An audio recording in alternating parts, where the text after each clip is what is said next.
Shalom saudara, Bapak Ibu dimanapun saudara berada, apa kabar semua? Harapan saya semua tetap sehat jasmani maupun juga rohani. Dan saudara, I'm very excited sebentar lagi baca firman Tuhan, sebentar lagi dapat sesuatu dari Tuhan yang baru. Saya expect sesuatu Tuhan katakan yang baru, bukan yang saya siapin ya saudara. Nah tapi sebelum kita belajar firman Tuhan, mari kita memuji dan menyembah Tuhan. Mari kita mendekat kepada Tuhan. Mari kita bersyukur, mari kita katakan yang baik buat Dia. Mari kita menyembah Dia. Nah, saudara yang bisa berbahasa roh di hadapan Tuhan. Karena bahasa roh adalah bahasa pengagungan tertinggi yang hanya dimengerti sama roh Tuhan. Terima kasih Tuhan. Oh Yesus, Kau baik, Kau mulia, Kau luar biasa. Kau Tuhan kami, Kau Tuhan kami. Oh, kami butuh Kau Tuhan. Haleluya, haleluya. Oh, oh. Thank you Jesus. Di hadapan hadirat-Mu ya Bapa, ku datang dengan penuh kerinduan. Di hadapan hadirat-Mu ya Bapa, segala keangkuhanku hilang. Ku sembah Kau ya Bapa, ku sembah Kau ya Tuhan, ku tinggikan nama-Mu Yesus. Dalam hidupku selalu ku sembah Kau ya Bapa, ku sembah Kau ya Tuhan, ku tinggikan nama-Mu Yesus. Dalam hidupku selalu.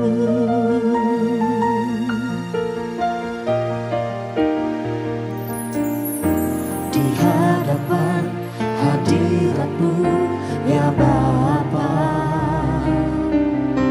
ku datang dengan penuh kerinduan. Di hadapan hadirat-Mu ya Bapa,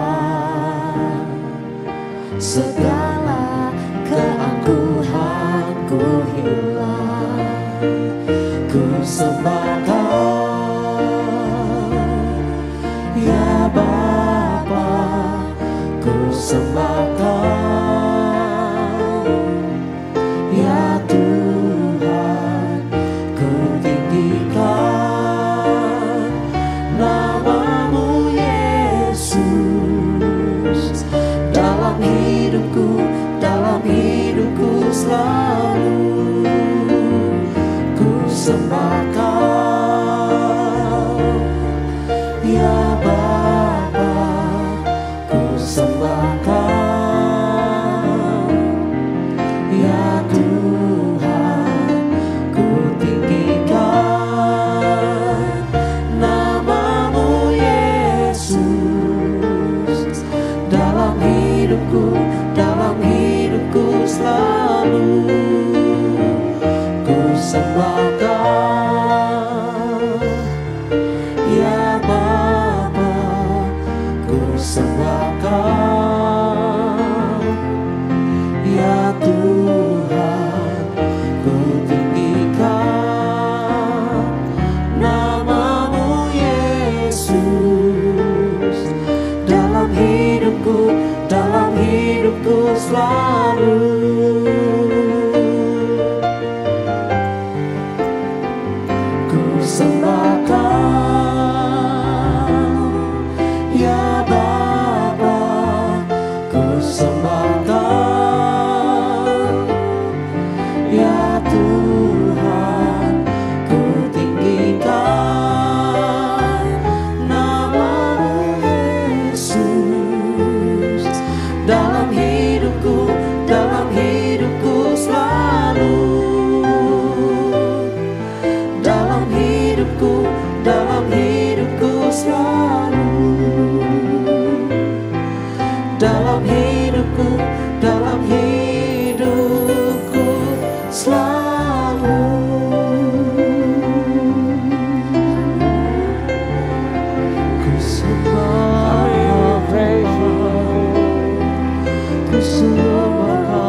besar kasih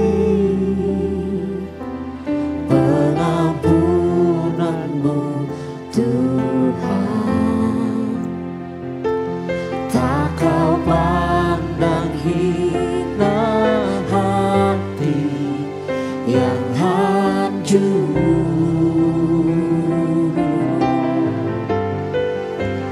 Ku berterima kasih kepadamu ya Tuhan, pengampunan yang kau beri pulihkanku.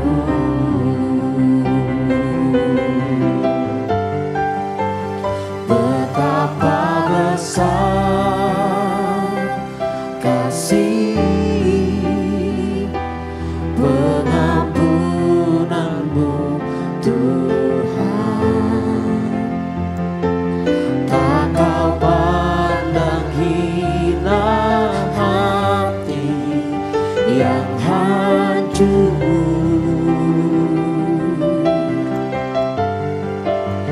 Ku berterima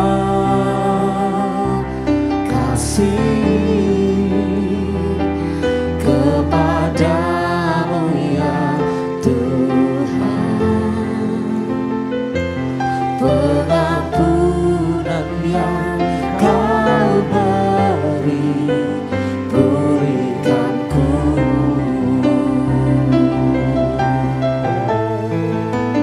Betapa besar kasih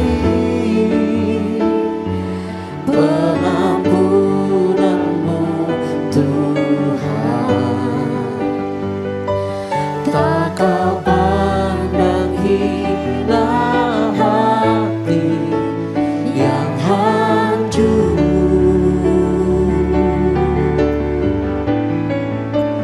Ku berterima kasih kepadamu ya Tuhan, pengampunan yang kau beri pulihkanku.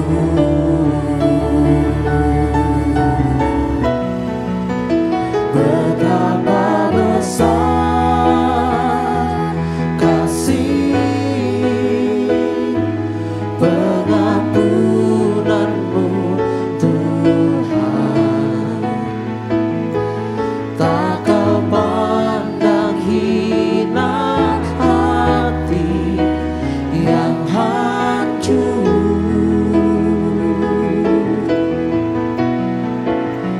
Ku berterima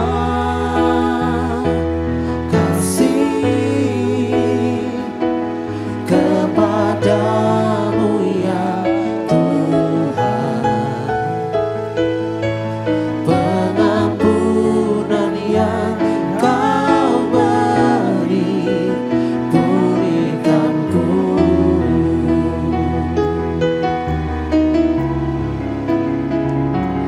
Pengampunan yang kau beri, pengampunan yang kau beri, pengampunan yang kau beri pulihkanku.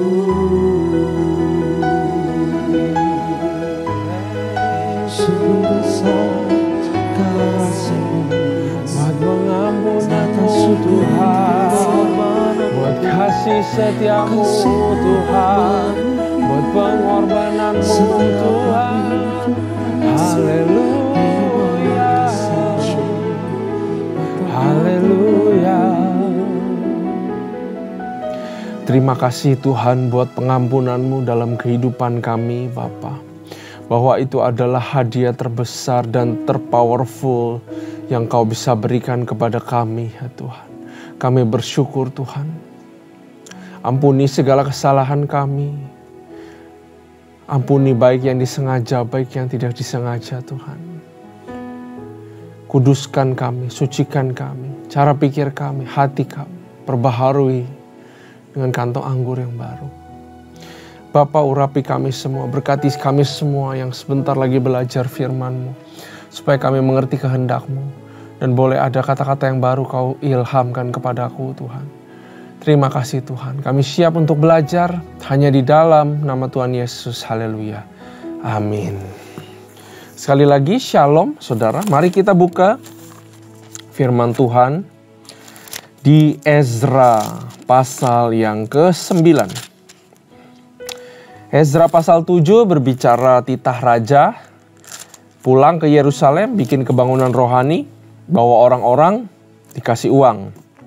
Ezra 8 mengenai koordinasi persiapan perjalanan. Ezra 9, Ezra menemukan sebuah dosa, penghalang sebuah revival. Perhatikan, penghalang sebuah kebangunan. Ya, saudara sudah ketemu Ezra pasal yang ke-9. Mari kita baca. Sesudah semuanya itu terlaksana, datanglah para pemuka mendekati aku dan berkata, orang-orang Israel awam dan para imam dan orang-orang Lewi tidak memisahkan diri dari penduduk negeri dengan segala kekejiannya, yakni dari orang Kanaan, orang Het, orang Feris, orang Yebus, orang Amon, orang Moab, orang Mesir, dan orang Amori. Jadi mereka kawin campur ya saudara. Karena mereka telah mengambil istri dari antara anak perempuan orang-orang itu untuk diri sendiri dan untuk anak-anak mereka, sehingga bercampurlah benih yang kudus dengan penduduk negeri, bahkan para pemuka dan penguasalah yang lebih dahulu melakukan perbuatan tidak setia itu. Saudara, perhatikan bahwa yang melakukan terlebih dahulu itu justru adalah pemuka dan penguasa. Ya. Ini menggambarkan salah satu cara bagaimana iblis menyerang gerejanya. Yang diserang siapa saudara? Penguasa dan para pemukanya. Karena kalau daripada mereka penguasa dan para pemukanya, karena berdosa dan akhirnya tidak bisa mendekatkan diri kepada Tuhan, dosa selalu menjauhkan ya saudara. Tidak bisa mendekatkan diri kepada Tuhan, mulai murtad, hancurlah semuanya. Ya. Ini pesan penting. Kalau saudara penguasa dan pemuka, kalau saudara leader, bertobatlah lebih dahulu. Amin saudara. Ini adalah peringatan penting. Justru kok yang leaders yang melakukannya. Bagaimana kita bisa berjalan jauh saudara, kalau yang di appointed leaders justru tidak cepat untuk berbalik. Ya. Ayat 3. Ketika aku mendengar perkataan itu, maka aku mengoyakkan pakaianku dan jubahku, dan aku mencabut rambut kepalaku dan janggutku, dan duduklah aku tertegun. Lalu berkumpullah kepadaku semua orang yang gemetar karena firman Allah Israel, oleh sebab perbuatan yang tidak setia orang-orang buangan itu. Tetapi aku tetap duduk tertegun sampai korban petang. Pada waktu korban petang bangkitlah aku dan berhenti menyiksa diriku. Lalu aku berlutut dengan pakaianku dan jubahku yang terkoyak-koyak sambil menadahkan tanganku kepada Tuhan Allahku. Dia berdoa saudara di korban petang jam 3 sore. Dulu waktu berdoa itu cuma 2. Korban pagi, korban petang. 9, 3 sore. 9 pagi dan 3 sore.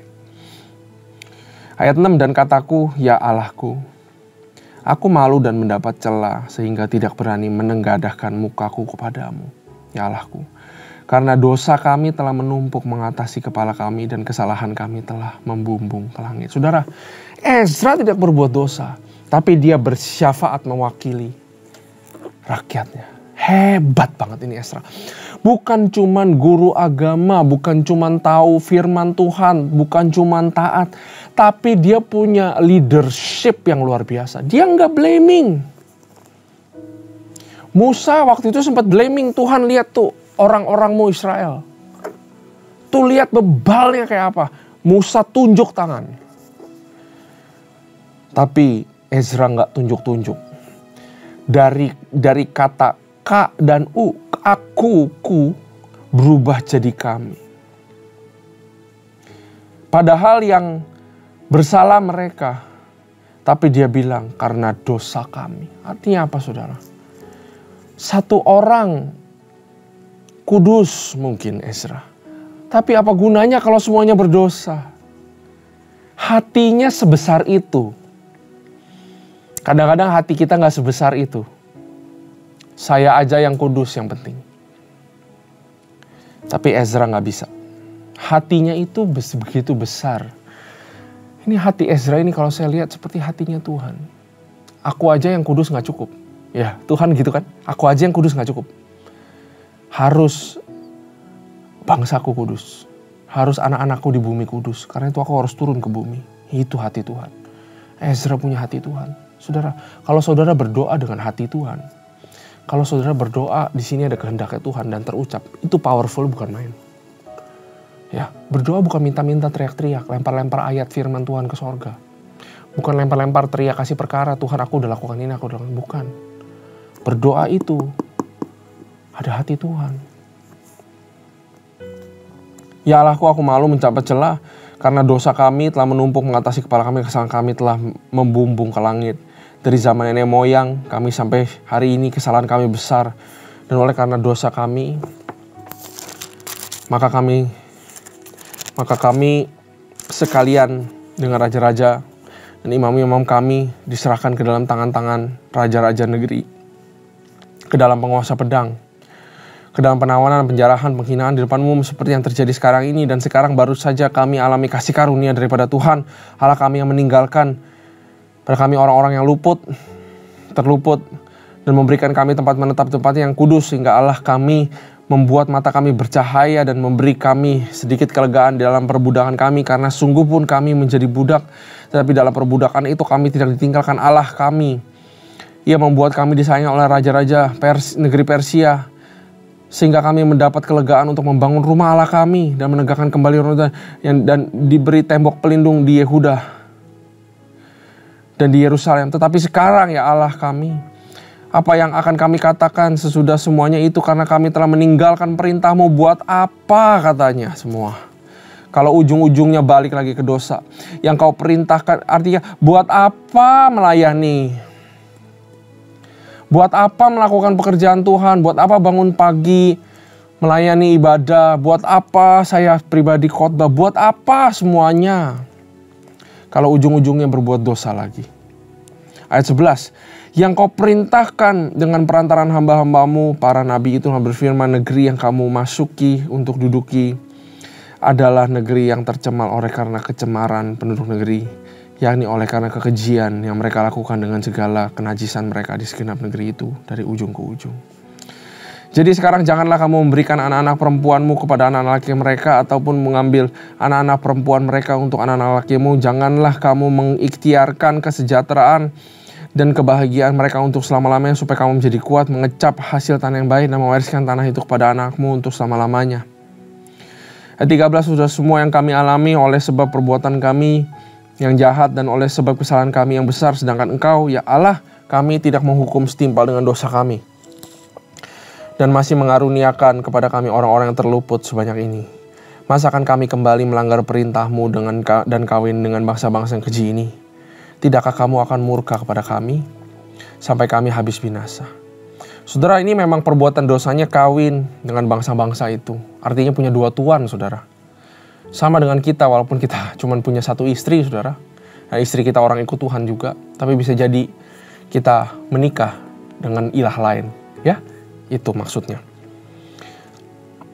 Tidakkah Engkau akan murka kepada kami sampai kami habis binasa, sehingga tidak ada yang tinggal hidup dan terluput? Ya Allah Tuhan Israel, Engkau maha besar, sebab kami masih dibiarkan tinggal sebagai orang-orang terluput seperti terjadi sekarang ini. Lihatlah, kami menghadap hadirat-Mu dengan kesalahan kami, bahwasannya dalam keadaan demikian tidak mungkin orang tahan berdiri di hadapan-Mu. Saudara, percuma kalau gereja cuman punya jemaat ribuan. Percuma kalau punya ibadah 5 dalam sehari. Percuma punya program Bible Study ini. Percuma saudara ikut komsel. Percuma komsel ada ratusan. Percuma punya program ini, program itu, program ini, program itu, punya dancers yang bagus, punya tim PW yang bagus, megah. Percuma kalau pendeta ngomong di mimbar, mari beri kemuliaan kepada Tuhan, semua tepuk tangan meriah. Mari kita angkat tangan dalam praise and worship, semua angkat tangan, di foto kelihatan bagus. Percuma semua itu apabila tidak ada pertobatan di dalam gereja Tuhan. Persis seperti doanya Ezra. Saya berbicara bukan sebagai part of CK7, tapi saya berbicara karena Tuhan pengen berbicara, saudara. Kemana kita arahkan pelayanan kita sekarang? Apakah hanya untuk membangun massa? Apakah hanya untuk membangun program? Apakah hanya untuk menunjukkan, zaman sekarang multimedia udah keren ya, saudara.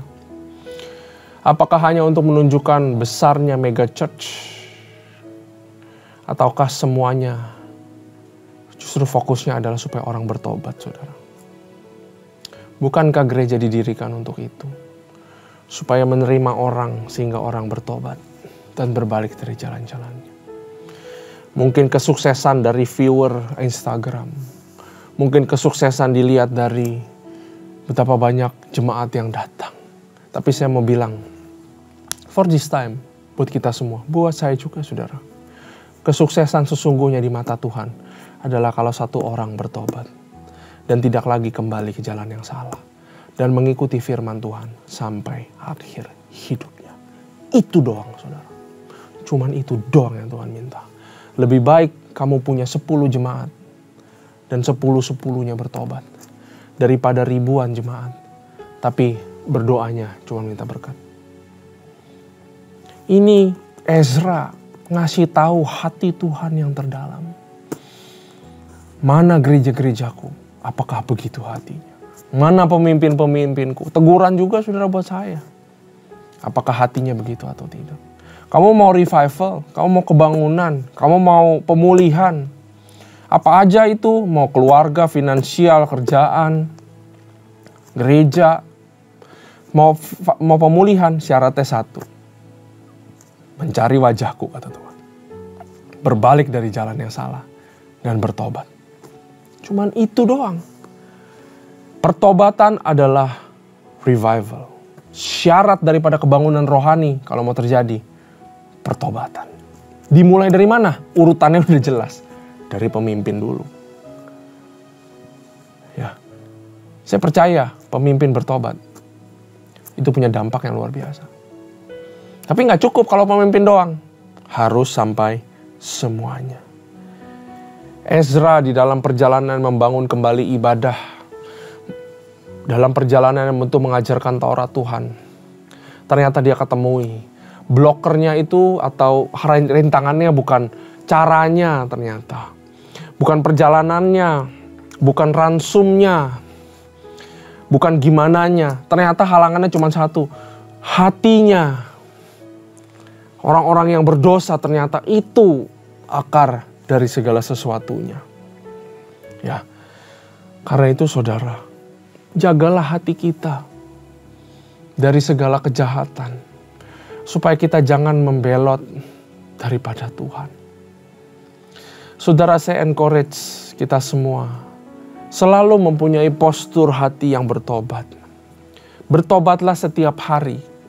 Banyak kita sangka bertobat waktu dulu pertama kali terima Yesus, disuruh bertobat, yes. Tapi waktu pertama terima Yesus kan hidup belum berubah. Roh sudah diperbaharui. Roh itu yang mengubah semuanya. Banyak banget yang roh itu kerjanya banyak banget. Daging kita di mana-mana, kebiasaan kita, benteng-benteng yang udah ada dalam kehidupan kita.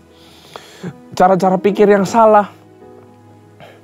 Kaki yang segera mau menuju kepada dosa, perbuatan tangan yang serong. Semua itu tetap ada waktu Roh Kudus masuk. Dan dia menguduskan, memisahkan. Sanctify. Every day. So every day haruslah mengaku dosa di hadapan Tuhan. Every day ampun sama Tuhan. Karena itu yang akan terus keep us berjalan di dalam Tuhan. Bertobat gak bisa cuma satu kali seumur hidup. Bertobat seumur hidup. Karena bertobat itu proses. Bertobat bukan awal mula daripada hidup sama Tuhan. Bertobat adalah proses. Dengan kamu menerima Yesus sebagai juru selamat, itu artinya kamu mengambil komitmen untuk bertobat setiap hari. Disanctify. Jaga hati, saudara. Yang pertama bertobat. Yang kedua jaga hati. Jagalah hatimu dengan segala kewaspadaan. Karena dari situlah terpancar kehidupan. Hati penting. Karena adalah pusat dari segala sesuatu. Iblis mau curi. Apa yang dia mau curi, saudara? Nomor satu, dia mau curi kekudusan. Jaga hati. Lawan godaan. Lawan itu temptation. Lawan itu kedagingan. Jatuh, gak apa-apa, bangkit, lawan lagi. Lawan terus. Lawan terus. Karena kuasa yang ada dalam kita lebih besar daripada apapun. Yang dia mau curi adalah kekudusan. Saya tambahin ya, 1 Petrus 1, 14, 16. Hiduplah sebagai anak-anak yang taat dan jangan turuti hawa nafsu yang menguasai kamu pada waktu kebodohan. Waktu kamu ditempted, kamu tuh bodoh. Jangan ikuti hawa nafsu waktu kamu tuh jadi bodoh, waktu kamu lagi bodoh. Tetapi hendaklah kamu menjadi kudus dalam seluruh hidupmu, sama seperti Dia kudus yang telah memanggil kamu. Sebab ada tertulis, kuduslah kamu sebab aku kudus. Tuhan intens supaya kamu kudus seperti Tuhan kudus. Gimana cara iblis ngancurin rencananya? Bikin kamu gak kudus. Dia mau curi kekudusanmu. Ya. Kekudusan ini adalah maksudnya adalah niat semangatmu. Yaitu kehidupan jatuh bangunmu lagi disanctify sama Roh Kudus. Dia mau curi itu. Dia bukan curi kekudusannya Tuhan. Kekudusan Tuhan gak bisa dicuri. Tapi adalah kita punya usaha semangat untuk hidup kudus. Dia curi itu. Tanpa kekudusan tidak ada seseorang pun bisa melihat Allah. Kalau saudara mau melihat segala sesuatu clear. Bahkan bisa melihat Tuhan. Syaratnya cuma satu. Kudus. Praise and worship bukan. Dengerin firman bukan. Ikut PW night jadi kudus sama sekali enggak. Mau kudus, mau bisa melihat Tuhan, bisa jelas melihat masalah, bisa melihat jelas masa depan. Syaratnya cuma satu, kudus. Gimana cara kudus? Akui kesalahanmu, bertobat, jaga hati. Jangan sampai dicuri sama Tuhan, sama iblis. Iblis juga mau curi apa? Sukacita. Ya. Sukacita dunia, orang dunia terbatas. Ada syaratnya. Kalau begini, baru sukacita. Kalau nggak begitu, nggak sukacita. Tapi firman Tuhan berkata di Filipi, bersukacitalah senantiasa dalam Tuhan. Sekali lagi kukatakan, bersukacitalah. Turunkanlah standar sukacitamu kepada standar yang benar. Yaitu sukacita hanya karena kamu punya Tuhan. Udah, itu aja. Ya, iblis mau curi sukacita. Dia juga mau curi damai sejahtera. Damai sejahtera ku tinggalkan kepadamu dan damai sejahtera ku bukan daripada dunia. Kata Tuhan. Janganlah gelisah dan khawatir dan gentar hatimu. Cara jaga hati supaya damai sejahtera gak hilang gimana? Jangan gelisah. Jangan gentar. Kalau udah mulai gelisah, tolak. Kalau udah mulai gentar, tolak, perkatakan. Ada Tuhan. Begitulah cara supaya damai sejahtera tetap ada. Dan yang terakhir, saudara, jaga hati. Bangsa ini gak jaga hati. Kita jaga hati supaya iman kita tidak dicuri, saudara. Iman adalah sesuatu yang sangat berharga. Tanpa iman seorang pun tidak bisa menyenangkan Tuhan. Tidak bisa berkenan di hadapan Tuhan. Iblis mau curi iman kita. Dia bohongin kita. Dengan segala sesuatu. Gak bakal terjadi lah. Gak bakal itu. Tapi saya mau encourage saudara untuk tetap beriman. Ya, repent and confess everything kepada Tuhan. Dan jaga hati kita ke depannya. Ya, marilah kita dengan penuh keberanian menghampiri tahta kasih karunia Tuhan. Untuk mendapatkan pertolongan pada waktunya. Amin, saudara. Mari kita berdoa. Tuhan, terima kasih buat firman ini. Ampuni segala kesalahan dan dosa kami. Kuduskanlah kami, Tuhan. Berikan kami kekuatan untuk melawan kedagingan kami. Berikan kami kekuatan daripada roh saja. Untuk melawan, Tuhan, segala cara pikir dunia. Supaya kami tidak belok ke kiri dan belok ke kanan. Ampunilah kesalahan kami. We confess everything to you. Kami mau bangkit lagi Tuhan. Bantuin kami ya Tuhan untuk jaga hati kami supaya tidak dicuri damai sejahtera, sukacita, iman dan juga kekudusannya. Terima kasih Tuhan. Hanya di dalam nama Tuhan Yesus. Haleluya. Amin. Tuhan Yesus memberkati.